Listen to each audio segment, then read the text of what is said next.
How could you be so selfish? My Mike shouted, his face wreathing as he paced across the living room of their vacation home in Bear Crisp Lake. Your sister needs that money for her new business venture. You have more than enough. I stood there, stunned into silence, my hand still clutching the property tax bill I'd just been ambushed with. What was supposed to be a casual Sunday dinner had turned into an interrogation about why I wasn't pulling my weight anymore. My name is Anna Turner, and at 33 I've built a successful career as a self-taught day trader. I wasn't born into money. Everything I have, I've earned through countless sleepless nights studying market patterns and making calculated risks. For the past 5 years, I'd been quietly paying the property taxes on my parents' beach house, covering my younger sister Emily's car payments and funding family vacations. Without complaint, it was my way of giving back to the family that raised me. Or so I thought. Dad, I've been paying for everything for years. I finally managed my voice steadier than I felt the property taxes. Emily's business trips, Mom's medical bills, that insurance didn't cover. I've never asked for anything in return, but I can't keep doing this forever. My mother sat silently on the couch, her eyes fixed on her hands folded in her lap. She wouldn't look at me, and that hurt more than my Mike's shouting. We gave you everything. Growing up, Dad continued, ignoring my words entirely. And now that we need you, you're abandoning us. While your sister's trying to make something of herself. That's when I noticed the envelope on the coffee table, partially hidden under a magazine. The corner of an official-looking document peeked out, and I could make out the words, Trust Fund and Emily Walsh in bold lettering. My stomach dropped. I reached for the envelope before my Mike could stop me. Louise, that's private, he snapped, but it was too late. I was already scanning the document, my hands trembling as the truth revealed itself in cold legal language. My Meek, scanning the document, my hands trembling as the truth revealed itself in cold legal language, my Mike had created a substantial trust fund for Emily. Only Emily, the same Mike who had told me for years that there wasn't enough money to help with my college tuition, forcing me to work multiple jobs while studying, the same Mike who now expected me to bankroll their luxury lifestyle while secretly setting my sister up for life. When were you going to tell me about this? I whispered, a cold clarity washing over me. My whole life suddenly made sense.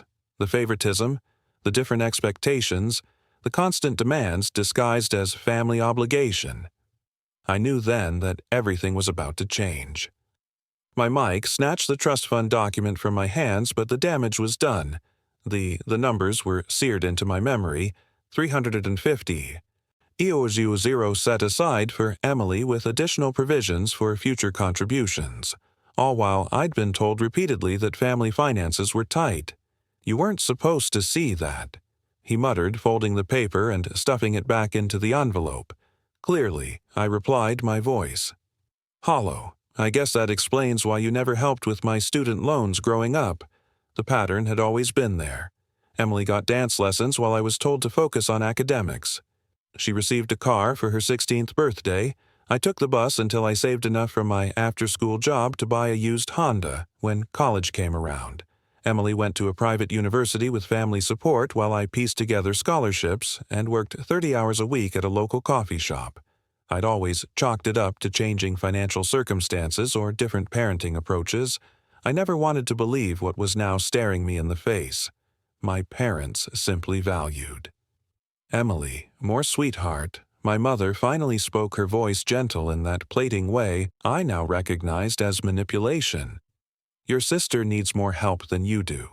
You've always been so independent, so capable. We're proud of how well you've done on your own. The twisted logic took my breath away. I was punished for my success, while Emily was rewarded for her dependence. All those times I asked for help. I said, slowly, memories flooding back when I was working 2 jobs during college and barely sleeping when my car broke down and I couldn't afford repairs, when I needed a security deposit for my first apartment. You said you couldn't help, but the money was there. It was just earmarked for. Emily, Dad shifted uncomfortably. Investment decisions aren't that simple. Louise, we had to think about the future, just not my future. I replied. I thought about all the payments I'd made on their behalf over the years. The property taxes on this beach house alone were $8,700 annually. I'd covered them for 5 years straight, plus countless other expenses. I'd even paid $122,000 for roof repairs last summer. For 5 years straight, plus countless other expenses. I'd even paid $122,000 for roof repairs last summer without complaint, all while they were secretly building a nest egg for my sister. "The taxes are due next month," Dad said, changing the subject as he slid the bill across the coffee table toward me. "And the Homeowners Association increased their fees again." I stared at him, incredulous. After what I just discovered, he still expected me to pay. The audacity was breathtaking. Something inside me shifted. Then a fundamental recalibration. I'd been played for a fool, but that ended today. "I'll take care of it," I said quietly, picking up the bill. My mic visibly relaxed, missing the resolve in my eyes. The drive back to my downtown Salt Crisp Lake City apartment was a blur. Snow-capped mountains that usually brought me peace seemed to loom accusingly against the darkening sky. I'd been such a fool once home. I ignored my ringing phone, undoubtedly, my mic making sure I wouldn't renege on the property tax bill, and pulled out my laptop with trembling fingers. I opened a folder I'd meticulously maintained for years, but never thought I'd need to use financial contributions family. The spreadsheet that appeared represented thousands of dollars I'd poured into my family's needs. 5 years of property tax payments, $43,500. Emily's car payments I'd taken over when she claimed she couldn't afford them, $1,168. The new roof on the beach house, $12,000 medical expenses for my mother's knee surgery, not covered by insurance, $8,200. Family vacations I'd funded under the guise of gifts, $22,400. The total made me physically ill, $3. $830 over 5 years, all. While my parents secretly funneled money into a trust fund for my sister. I scrolled through the digital copies of checks, transfer receipts, and text messages, thanking me for my generosity. Each one now felt like evidence of my own naivety. My phone pinged with a text from Emily. "Dad says you're being difficult about the taxes. Don't be selfish, Louise." I laughed bitterly. Of course she would take their side. Why wouldn't she? She had been the beneficiary of their favoritism her entire life. Another text from my mic: "We're counting on you for those taxes. Don't let us down." No thank you. No acknowledgement of what I'd already contributed, just the expectation that I would continue to finance their lifestyle while they built my sister's future the next morning. I called in psych to my home office and drove to see Joseph Klein, the financial advisor who had helped me build my investment portfolio after I started making serious money. 3 years ago, this is quite a list, Joseph said, reviewing my spreadsheet of family contributions. His eyes widened at the total, "And you've never asked for repayment." "Their family," I said simply. I wanted to help. Joseph removed his glasses and fixed me with a serious look. "Louise, your generosity is admirable, but this is unsustainable. You're hindering your own financial future while enabling dependence. This isn't healthy for any of you." "I know that now," I said quietly. "I just discovered they've created a substantial trust fund for my sister, while letting me shoulder all these expenses." Joseph's expression darkened. "That changes things for the next 2 hours. We developed a plan. I would need documentation, notarized statements of all my contributions, formal receipts, a complete accounting of everything I'd given." Joseph recommended his colleague, a forensic accountant named Victor Hernandez, who specialized in financial disputes. "Are you sure you want to go down this road?" Joseph asked as our meeting concluded. "Family conflicts over money can get ugly fast." "Down this road," Joseph asked as our meeting concluded. "Family conflicts over money can get ugly fast."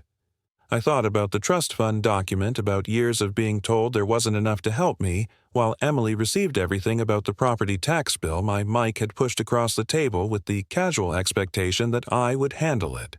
"I'm sure," I said, my voice stronger than it had been in days. "It's time they understood exactly what I've been contributing all these years, and what happens when that contribution stops."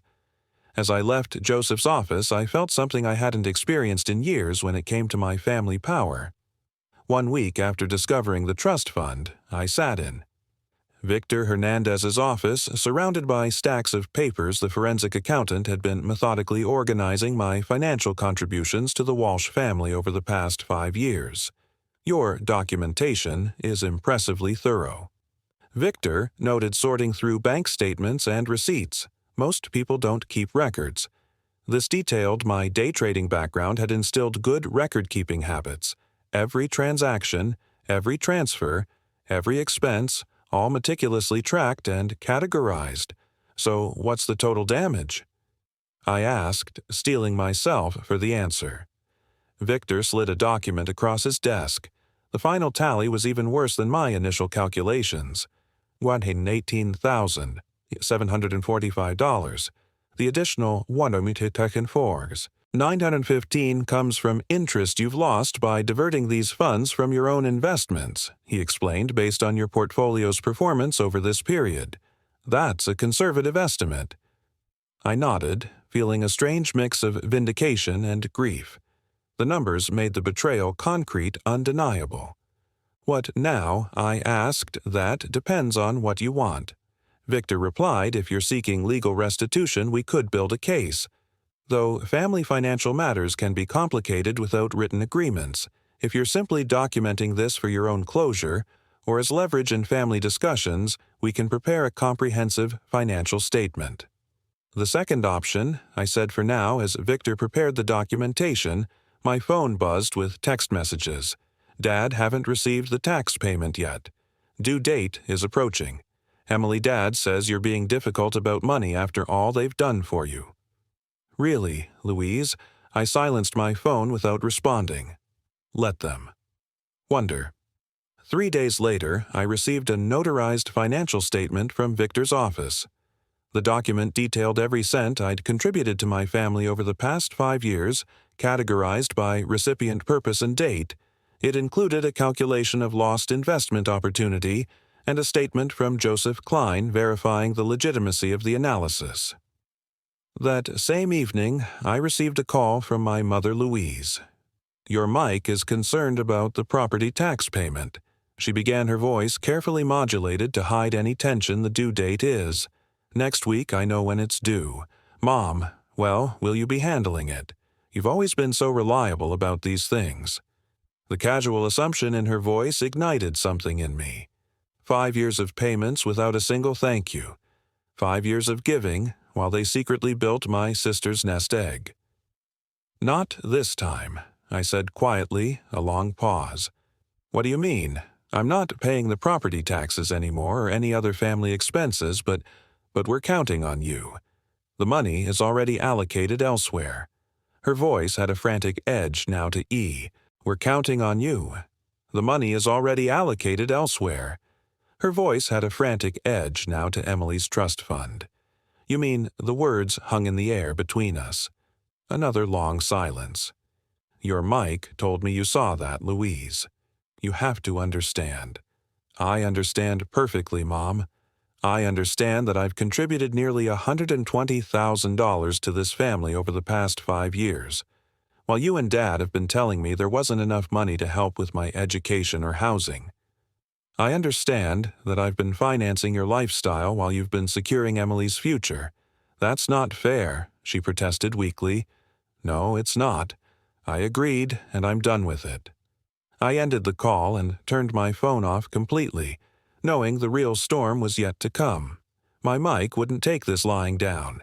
He'd always seen my financial support as an obligation, not generosity. The next morning, I opened my laptop and made 3 significant changes. First, I cancel the auto-attic payment for Emily's car. Second, I removed myself as an authorized payer on all family accounts. Third, I transferred $120 US00 from my brokerage account to a new separate investment fund labeled My Future. For the first time in years, I felt unburdened. The weight of constant family financial expectations lifted from my shoulders. The fallout was swift and explosive. By noon, my phone was bombarded with messages. I finally turned it back on Dur during my lunch break, watching notifications flood my screen with a strange detachment. Emily called 7 times before sending a series of increasingly frantic texts. What the hell? Louise, the bank says.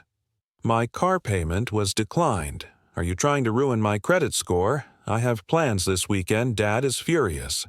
Fix this now. My Mike's messages were more direct. Call me immediately. This is unacceptable behavior. You can't just abandon your responsibilities to this family. I ignored them all and focused on my trading day. The markets were volatile, requiring my full attention only. After closing my positions, did I listen to the single voicemail my mother had left. Louise, please. Her voice trembled. Your Mike is beside himself. The property tax notice came with a late fee warning. Emily can't make her car payment. She'll lose her vehicle. We don't understand why you're doing this. Whatever's upset you, we can talk about it. Please call us back. No recognition of the trust fund issue. No acknowledgement of years of my financial support. Just pressure to resume the status quo. I was composing. A measured response when my intercom buzzed. The building security guard's voice came through the speaker. Aim. Walsh. Your Mike is here demanding to see you. He's quite insistent. My stomach tightened. Tell him I'm not available. He's saying he won't leave until you come down. I sighed. Then call the police if he refuses to leave. Very well, ma'am. 20 minutes later, I received a text from an unknown number. My cousin Thomas just saw Uncle Greg being escorted from your building by security. What's going on? Are you okay? I hadn't spoken to Thomas in months. I texted back, I'm fine. Family, financial disagreement. His R. Okay. I hadn't spoken to Thomas in months. I texted back, I'm fine. Family, financial disagreement. His response surprised me about time. You stood up to them the way they've treated you, versus Emily has been wrong for years. I stared at my phone. I'd always assumed no one else in the family noticed the disparity. The validation from Thomas was unexpected and deeply affirming. My doorbell rang at 7:00 p.m. The living room was dim, shadows creeping around the furniture like secrets untold. Anna stood at the door, knuckles white and heart racing, burdened by years of unspoken resentment. Emily's voice trembled, anger crackling like ice under pressure. Why are you acting like a psycho? She demanded, the words slicing through the tension. With a deep breath, Anna replied, I've given this family nearly $120,000 over the past 5 years, while Dad funds a trust for you. Emily's face shifted from surprise to guilt, then soared to defensive anger. That's different. I'm the one without security. While I'm drowning in obligations, Anna shot back, the weight of betrayal simmering between them. The faint scent of coffee lingered, a bitter reflection of late-night sacrifices.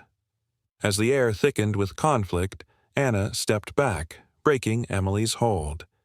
That's not my problem anymore.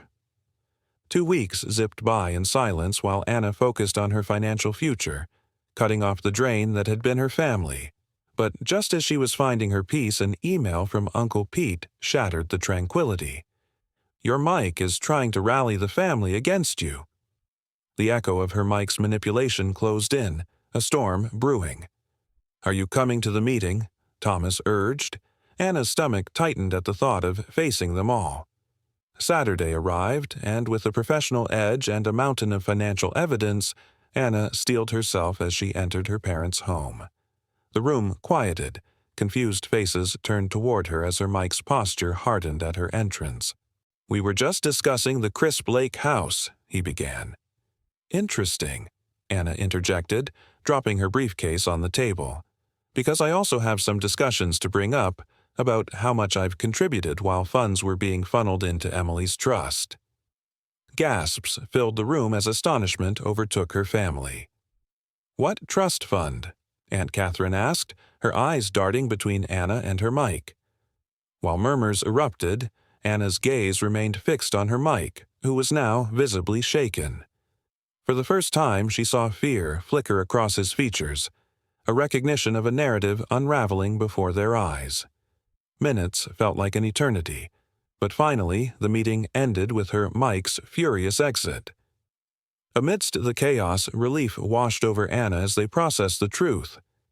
Days later, her Mike texted, demanding the tax payments due. Eyeing the screen, Anna couldn't believe his audacity. After an odd call with her mother, a hesitant reminder of her Mike's struggles, Anna decided to send her Mike verification of her past contributions. Just an hour later, Emily called, shaken. "I had no idea." In that soft moment of honesty, a flicker of hope arose. Anna pressed her lips together, absorbing the understanding in her sister's voice. "I'm going to fix this," Emily insisted, determination flooding her tone. Anna felt a wave of warmth wash over her as she realized perhaps they could face this family dysfunction together. The next day, unexpected news arrived. Emily had used her trust fund to cover the Crisp Lake house taxes and legally granted Anna a stake in the property. Anna's heart fluttered with a sense of empowerment. "Thank you, Emily," she said, realizing this wasn't just about money, it was about recognition, equality, and respect. And in that moment, the path to healing began anew.